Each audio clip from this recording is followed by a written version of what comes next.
Apa itu dinasti Ba'alwi? Ada sekelompok orang menggunakan imamah agama, jubah keagamaan, datang ke Indonesia, lalu ngaku-ngaku sebagai anak cucu Nabi.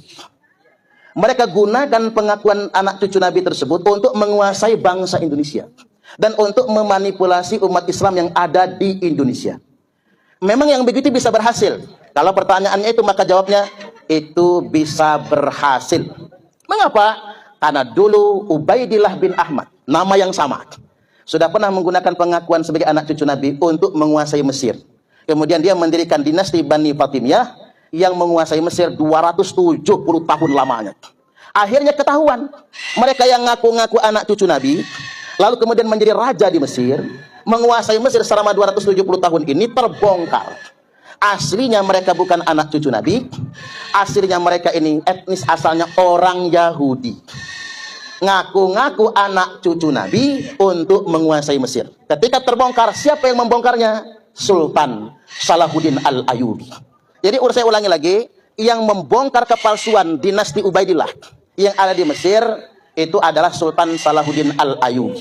Maka ketika terbongkar, diperangi, dihancurkan, lalu kemudian dibasmi. Betapa mengejutkannya, aslinya mereka adalah orang Yahudi. Sama persis Bapak Ibu. Ini saya belak-belakan ini.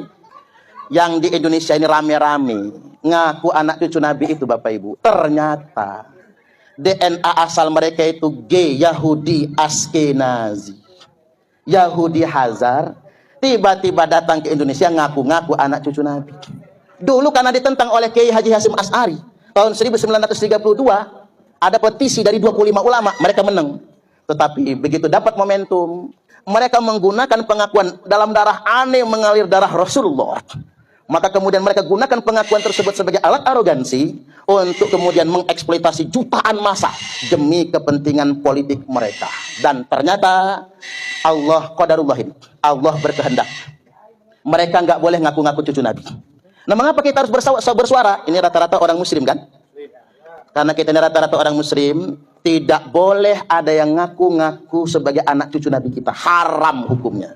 Maka Imam Malik berfatwa, apa kata Imam Malik? Kalau ada yang ngaku-ngaku anak cucu Nabi kita, hukumannya 3. 1, yudrabu darban waji'a, pukul dia dengan pukulan yang sangat menyakitkan. 2, wa yusyahar bihi, viralkan. Jadi ingin saya sampaikan, kita membongkar kesesatan Ba'alwi yang ngaku-ngaku anak cucu Nabi ini, Pak. Membongkar kesesatan Habaib yang ngaku-ngaku anak cucu Nabi ini, itu bukan gibah, bukan.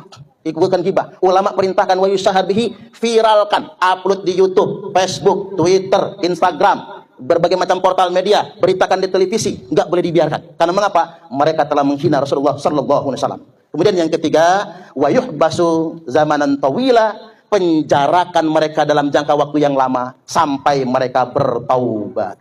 Maka di Mekah dulu ada yang ngaku-ngaku sebagai anak cucu Nabi, dipenjarakan. Nah, kita semua mendukung agar ke depannya siapa saja yang ngaku-ngaku anak cucu Nabi di Indonesia padahal bukan, dipidanakan dengan pidana penodaan agama. Setuju nggak kira-kira?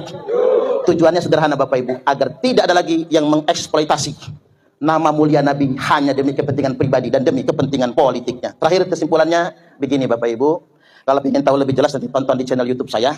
Cuma saya ingin sederhanakan begini, hati-hati setiap orang yang menggunakan agama tapi untuk membentur ideologi negara Pancasila, untuk membentur negara kesatuan Republik Indonesia, untuk membentur kehidupan berbangsa dan bernegara kita, dan untuk melawan pemerintah yang sah, bisa dipastikan dia tidak membela agama, tapi dia sedang melayani kepentingan kapitalisme global untuk menghancurkan negara kesatuan Republik Indonesia. Wallahul muwaffiq ila aqwamit thoriq. Wassalamualaikum warahmatullahi wabarakatuh.